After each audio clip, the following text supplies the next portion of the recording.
Shalom Aleichem, meu irmão e minha irmã, como vão vocês? Que Hashem vos abençoe em nome de Yeshua. Hoje vamos falar sobre a Parashá Korach, Coré, né? Números 16, 1 até o 18, 32. E especificamente eu quero falar sobre esse personagem, essa pessoa chamada Korach, tá? E Korach tem uma história muito interessante, porque Korach, ele era de uma família de levitas, de uma família muito importante em Israel. Ele era um homem que tinha uma riqueza muito grande, né? Segundo o Midrash, ele era um dos homens mais ricos da época, porque ele fora tesoureiro de Faraó e acumulara uma grande riqueza. E ele tinha muitos animais só para transportarem a sua riqueza no deserto. Então Korach era uma pessoa de uma influência muito grande já na época em que Israel estava no deserto.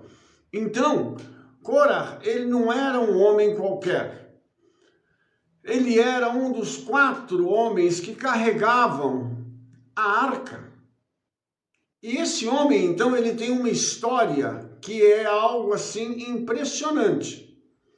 E nós vamos ver uma coisa interessante, porque o nome de Korach, segundo o Midrash, ele não era um nome hebraico. Ele era, segundo o Midrash nos informa, um dos nomes de Esav, tá? Que é Esaú. O nome Korach, ele é um acrônimo de várias coisas. Eu vou começar te falando aqui da parte ruim, dos midot, dos traços característicos que compõem a pessoa de Korach, tá? Então, esses midot, eles são traços de personalidade. E que traços de personalidade são esses? A letra Kuf, ela está ligado a ciúme, ok? Então, a primeira característica do nome de Korach é que ele é uma pessoa ciumenta. Mas ciumenta em que sentido? Tá? A gente vai perceber que Korach estava numa posição elevada, era um homem riquíssimo, mas não estava feliz com a posição que ele ocupava dentro do acampamento. Segundo o próprio Korach, tá? E o Midrash nos relata isso, ele estava destinado a ser o Kohen Agadol, o sumo sacerdote. Ou seja, Korach desejava ter a posição mais importante dentro de Israel, porque, ao contrário do que muitos pensam, os reis de Israel, os profetas, eles não eram as pessoas mais importantes dentro da nação. A pessoa mais importante era o sumo sacerdote. Por isso você vai ver lá na época da Brit Hadashah, no Novo Testamento, que o sacerdócio, ele era adquirido. Então as pessoas pagavam para serem sumos sacerdotes. Por quê? Por causa do grau de importância e de projeção que esse cargo trazia para o seu ocupante. Korach sabia disso. Korach sabia que Aron era um homem humilde, um homem recatado, uma pessoa que era dada a paz, a shalom. E Korach também sabia que Aron tinha um perfil de um homem manso, de um homem tranquilo. E que o Eterno havia escolhido Aron para ser o Kohen Agadol.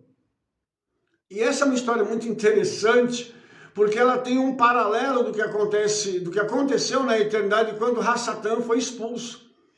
O ciúme consumiu Hassatan a ponto de gerar uma rebelião.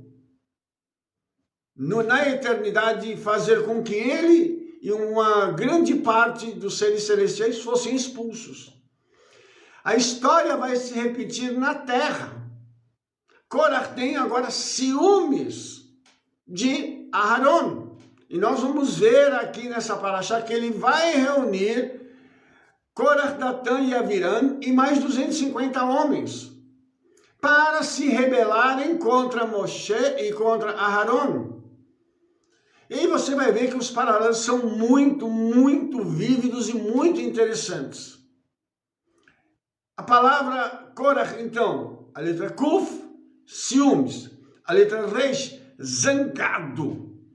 Interessante que enquanto Aharon era um homem pacato, um homem tranquilo, um homem equilibrado, Korach já era um homem zangado. E o fato dele ser ciumento já atraía também esse traço de personalidade que ele tinha, como nós chamamos, um pavio curto, ou alguns dizem que nem pavio tinha. E por que isso, irmãos? Porque na opinião de Korach, as coisas elas se resolvem assim. Não é conversando, não é com aquela shalom, trazendo aquelas circunstâncias nas quais você vai resolvendo a coisa gradativamente. Não é assim. É zangado, é bravo, é estourado. Então, ele era um homem que para arrumar uma confusão, era daqui para lá. Então, Korach tem esses midot, esses traços de caráter, já são 2 negativos, e agora a letra Raf traz a palavra ganancioso em hebraico. Então ele tinha o desejo excessivo de ter tudo. Você deve estar se perguntando assim, mas Rabino, ele não era uma pessoa muito rica, ele não era uma pessoa já de uma alta projeção na sociedade do deserto em Israel? A resposta é sim. Agora, eu faço uma pergunta a você. Ele estava feliz, satisfeito com tudo que tinha? E a resposta é não. Olha só, esses 3 traços de caráter: ciúme, zangado e ganancioso. Perceba que esses 3 traços de caráter são os 3 traços básicos também do maligno. Porque o maligno ele também é assim. Ele é ciumento, ele tem ciúme do povo do eterno, das coisas do eterno. Ele é zangado, ele quer resolver tudo na base da pancada. E ele é ganancioso, o inimigo tem, e ele quer ter cada vez mais, ele quer dominar o mundo. E essas coisas, irmãos, mostram para a gente a direção na qual Korach estava indo. Ele estava dominado por Satanás. Rabino, mas como assim? Ele não era um dos homens que carregava a arca, não era um homem de confiança de Moshe, de Aharon. Ele era da família deles. Exatamente isso. Aí nós vamos perceber uma outra questão. Existem pessoas que estão infiltradas dentro das igrejas em posições estratégicas, mas que cedem a sua mente, a sua boca, as suas atitudes a Satanás para se tornarem instrumentos deles e causarem divisões. A gente vai perceber daqui a pouco, eu vou mostrar outras coisas para você, mas você vai perceber por esses primeiros traços de caráter quem era Korach. Quem era esse homem que estava numa posição estratégica, porém era uma pessoa maligna. Era uma pessoa que não tinha boas intenções, ele estava ali buscando uma oportunidade para poder se levantar contra a sua liderança. Isso soa familiar para você? Isso aconteceu no passado e está acontecendo hoje, porque pessoas recebem cargos de confiança dentro das congregações, sinagogas e igrejas e esperam um momento para então virem e, como a gente diz no linguajar popular, detonar o líder. Por quê? Porque eles querem o lugar do líder, porque eles querem aquilo que o líder é e aquilo que o líder tem. Mas esse líder, ele não recebeu a liderança porque ele foi eleito pela maioria e ele foi chamado pelo Eterno. O Espírito Santo convocou esse homem e essa mulher, porque geralmente são famílias que trabalham na obra, para poderem abandonar as suas vidas, deixar muitas vezes tudo aquilo que eles tinham e possuíam para servirem ao Senhor, ministrando a palavra e cuidando de pessoas problemáticas. O chamado é esse, irmãos, é restaurar pessoas. E Korah está achando que é só a fama. E muitas pessoas dizem assim, nossa, que bacana, rabino, que bacana é ser rabino, nossa, eu quero ser rabino também um dia e tal. E aí eu olho e falo assim, não, é lícito, não, é bacana, tem um preço a ser pago, tem uma caminhada a trilhar. E sabe de uma coisa? Nem todo mundo está preparado para isso, apesar de ser tão lindo. A responsabilidade é muito grande. O nível de conhecimento que nós precisamos ter é muito grande. Só para você ter uma ideia, um rabino ele nunca para de estudar. Pastores, líderes, apóstolos, profetas, chegam num determinado ponto da caminhada dele em que eles já têm o conhecimento necessário e eles param. Eles passam a exercer só o seu ministério. Um rabino ele nunca pode parar de estudar.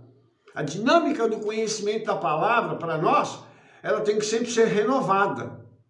Então, alguém que seja chamado para o rabinato não pode parar de estudar. Tem que ser uma pessoa que ame livros, que ame estudar, que ame ler, estudar e pesquisar, porque você não pode parar só na leitura e na pesquisa, na leitura e no estudo. Você tem que se aprofundar entrando na área de pesquisa, ter um conhecimento mais elevado, ter a humildade de saber que depois de você galgar os graus necessários, ainda tem mais adiante para aprender com outras pessoas.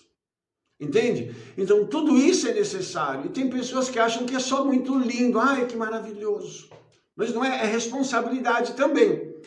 Então, eu gostaria de mostrar para você também algumas outras coisas que estão embutidas no nome Korah, tá? Que são alguns significados ocultos que eu gostaria de te mostrar agora para a gente completar esse quadro, para nós podermos entender como Korah se tornou o líder de toda essa rebelião contra Moshe e contra Aaron. Na realidade, o problema dele era mais com Aaron do que com Moshe, porque ele desejava o sacerdócio, ele queria ser o Kohen Agadol. A palavra Korah, ela tem duas palavras dentro dela. Kor-ruch, que significa personalidade fria. Aquele que não tem problemas de enganar ou trapacear. Puxa, isso é uma coisa muito... Nossa, é muito forte isso, né? A pessoa fria, ela é também calculista. O que significa isso? Que ela vai fazer as coisas de caso pensado com o intuito de enganar ou trapacear. Então, ela não se importa em fazer algo contra alguém. Ela não se importa de usar a sua língua e as suas habilidades para poder trapacear contra uma pessoa ou contra um grupo de pessoas. É interessante, irmãos, porque o engano ele é usado e quando a pessoa engana ou ela busca enganar alguém, ela floreia uma situação com o objetivo de denegrir a vida do outro. Porque ele floreia para o lado dele e diz assim, olha, eu posso ser uma pessoa muito melhor, eu posso fazer isso, eu posso fazer aquilo, e você vai perceber uma coisa muito interessante, que o político, em geral, quando uma pessoa quer se projetar na área política, ela então busca esse tipo de postura, o kor-ruch, que é o engano, é ser trapaceiro, já desde o princípio. Então a pessoa diz assim, não, porque o governo não está fazendo aquilo, eles não estão fazendo aquilo outro, eu vou fazer isso. E ele promete coisas que ele nem tem condição de cumprir. Por isso, as tais de promessas de campanha, na realidade são só trapaças, são só enganos. Na maioria das vezes as pessoas não têm condições de cumprir, porque eles não governam sozinhos. Eles não fazem as coisas sozinhos. Eles têm que estar associados com outros para, através desse governo múltiplo, alcançarem objetivos para ajudarem a população. Estou falando de político. Então, quando a gente vem para Korah também, ele enganou esses 250, enganou Datã e Abiram para poder se projetar. Ou seja, ele estaria oferecendo alguma coisa para essas pessoas se juntarem a ele. O objetivo do engano e da trapaça é que as pessoas troquem de lado. Eu estou com fulano, mas agora já estou com ciclano, porque o ciclano me prometeu isso assim, assim, assim. Aí, nós temos também a palavra roquear. E o que significa roquear? Inventar. Em outras palavras, a pessoa traça um plano inventando algo para poder enganar as pessoas. Então você percebe que no nome de Korah tem o Korruch, que é o engano e a trapaça, tem o Roquear, que é o invencionismo. Então a pessoa cria alguma coisa, ela bola um plano com o intuito de trapacear, com o intuito de enganar, e ela então segue uma determinada linha de raciocínio inventando algo para poder tirar vantagem para si e prejudicar outros. Porque veja bem, irmãos, se há engano, alguém está sendo, então, prejudicado. Alguém está sendo vituperado, alguém está sendo colocado para baixo através do engano e da mentira. Porque a verdade, ela não faz isso. A verdade, ela exalta. A verdade, ela magnifica não só o homem, mas principalmente a Yeshua e ao Eterno. Então, se Korah aqui estivesse fazendo uma coisa boa, ele não precisaria fazer isso ocultamente. Ele não precisaria procurar essas pessoas para poder, através de um plano ardiloso que foi arquitetado por ele, alcançar esse objetivo. Isso podia ser feito publicamente. Entendeu isso? Tudo que é feito em oculto, tem alguma coisa errada com isso. Aquelas conversinhas, quando puxa alguém, vem cá, eu preciso falar uma coisa para você. Isso é muito perigoso. Porque isso são sinais de pessoas que estão querendo, de alguma forma, minar a sua liderança. Tem mais. A palavra harak, que vem de lecharok, que significa dividir, quebrar, lascar, fraturar ou romper. Agora o nome de Korah está dizendo quem ele é. Ele é aquele que divide, é aquele que lasca, aquele que rompe as relações das pessoas para gerar divisão no grupo. Ora, por favor, será que nós estamos identificando essas atitudes de Korah com aquilo que aconteceu na eternidade e Hassatan fez para poder atrair outros seres celestiais que agora são demônios? Para poderem gerar essa divisão, essa quebra na comunhão celestial? Aqui está acontecendo a mesma coisa. Olha só que coisa extraordinária essa. Então, o nosso adversário, Hassatan, ele não cria nada. Ele só copia. Então ele teve uma estratégia lá na eternidade que ele julgou que era uma estratégia boa. E desculpe a palavra que eu vou usar agora, mas ele se ferrou.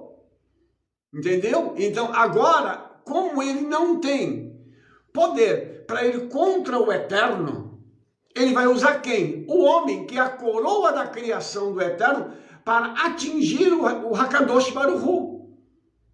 Está entendendo isso? Então ele vai tentar agora aqui, nesse episódio, fazer com que esse projeto do Eterno, da redenção de Israel, levando Israel para a terra prometida, não seja levado a cabo, ele não seja alcançado, ou seja, o projeto vai falhar, na opinião de Satanás. Ok? Então todas as vezes que há uma divisão, numa igreja, numa congregação, numa sinagoga, Satanás está agindo com a finalidade de frustrar os planos do Eterno. E a pessoa ou as pessoas que são levantadas para tal divisão estão sendo os instrumentos de Satanás e dos demônios para que aquilo ocorra. Estou sendo claro? Você tá chegando a algumas conclusões junto comigo? Então, todo o trabalho e toda a estratégia de Satanás, ele é cíclico e é repetitivo. Tudo que aconteceu no passado acontece agora e vai acontecer no futuro, até a vinda de Mashiach, até a implantação do poder soberano de Elohim. Entende? Por quê? Porque o nosso adversário, ele sabe que o homem, ele é ganancioso, que o homem tem desejos de querer ser muito maior, a pessoa não fica feliz com aquilo que tem. Então, ele vai incitar isso no coração das pessoas. Alguém vai ver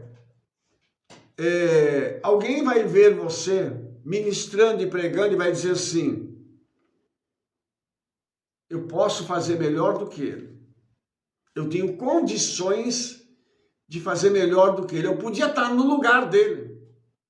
Irmão, isso não é fantasia da minha cabeça. Quantas vezes isso acontece?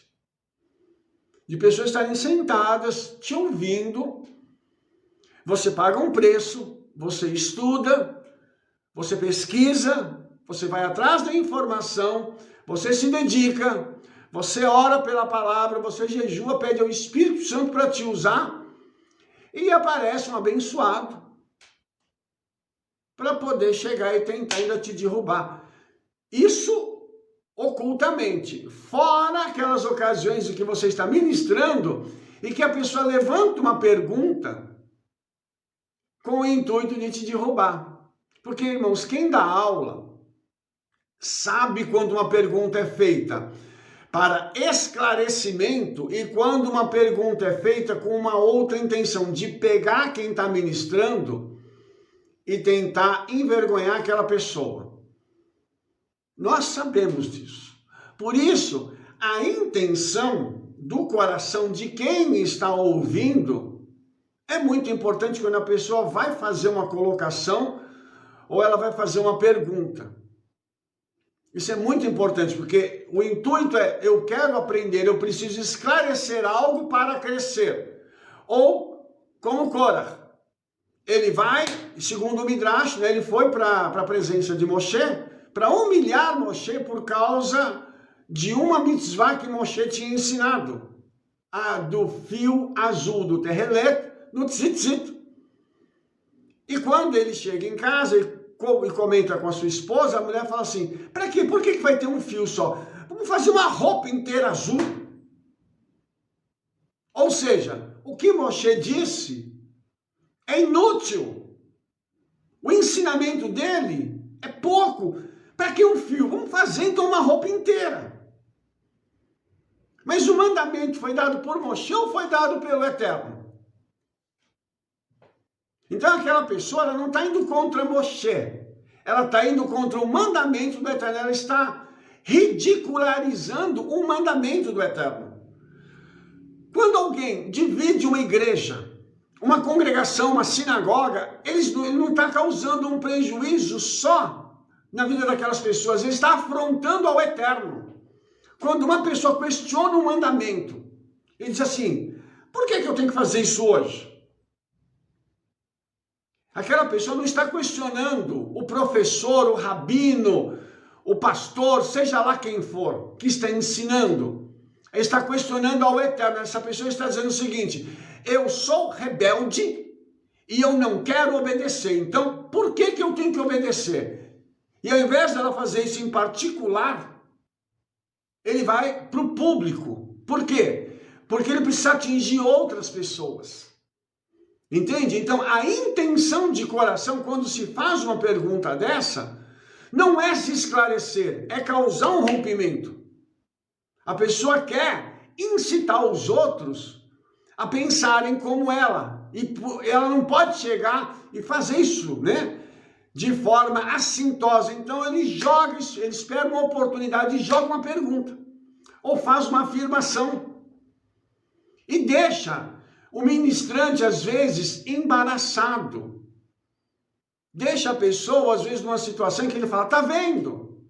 A gente não precisa disso. Hoje a gente não precisa mais, porque a Torá foi abolida. Hoje eu tenho que seguir só a Brit Hadashah. Hoje eu posso comer carne de porco, eu posso fazer qualquer coisa. Oi, por que eu preciso guardar o Shabat? Se Yeshua ressuscitou no primeiro dia da semana, então ele invalidou os outros mandamentos. E percebam que nada disso está escrito. Isso são injunções, interpretações de pessoas que lançaram isso para invalidar os mandamentos. Então você vai perceber que a atitude de Korah aqui é invalidar o mandamento para poder tomar o lugar de Aharon. Então a pessoa, quando ela se levanta contra um ensino seu, contra algo que você está trazendo, que o Senhor ensinou para o povo de Israel, essa pessoa não está se levantando só contra você, ela está se levantando contra o Eterno, contra a palavra do Eterno, ok? Então, isso é algo muito intenso, que a palavra do Eterno mostra para a gente, a tradição judaica nos mostra, e aí você vai ver a reação de Moshe. Moshe, então, ele vira e fala assim, bom, ok, você está vindo aqui com 250 homens, você está se rebelando, você está levantando uma questão aqui de autoridade. Então vamos testar essa autoridade. Moshe sabia que só o sacerdote podia ter um incensário para entrar no lugar santo. Só o sacerdote podia fazer isso. E Moshe já havia ensinado o mandamento acerca disso, do incenso. Então Moshe disse, bom, então fazei para vós incensários e tragam para cá. Metam fogo nele e tragam os incensários prontos para vocês entrarem na presença do Eterno. Por quê? Porque o fogo que era colocado no incensário tinha que ser o fogo do altar, que era o fogo que tinha descido dos céus. Então, o incenso representa as nossas orações. As nossas orações, para elas subirem até a presença do Eterno, nós precisamos do fogo do próprio céu incendiar o nosso coração para a gente poder orar e a nossa oração subir. O que Moshe estava dizendo para eles? Peguem as suas orações, peguem o seu serviço sacerdotal deturpado, peguem o fogo estranho e venham para a presença do Eterno. Ele vai julgar quem é aquele que é dele e é aquele que foi levantado por Satanás. Nas entrelinhas, Moshe já estava dando ao Eterno a prerrogativa de julgar. Veja, todas as vezes que se levanta uma rebelião, nós temos que tomar uma posição, mas nós não temos que julgar essas pessoas, nós devemos entregar essas pessoas ao Espírito Santo e pedir, Espírito Santo, faça a diferença, se eles estão certos, então eu vou abrir mão, mas se eu estou certo, então que o Senhor julgue entre mim e eles. É simples assim. E os irmãos sabem do resultado. A terra se abriu e engoliu aquelas pessoas. Os 250 homens foram mortos pelo Senhor. Não foi Satanás que matou. Preste atenção nisso, não foi Satanás. O espírito que estava neles saiu, mas eles morreram porque o Senhor os matou.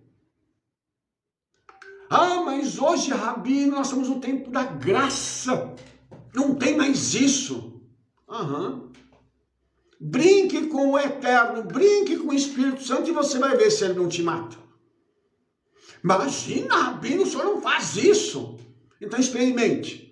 Experimente brincar, experimente dividir uma igreja, experimente se levantar contra a palavra do Eterno. Ele vai esperar até o último minuto, depois ele te mata.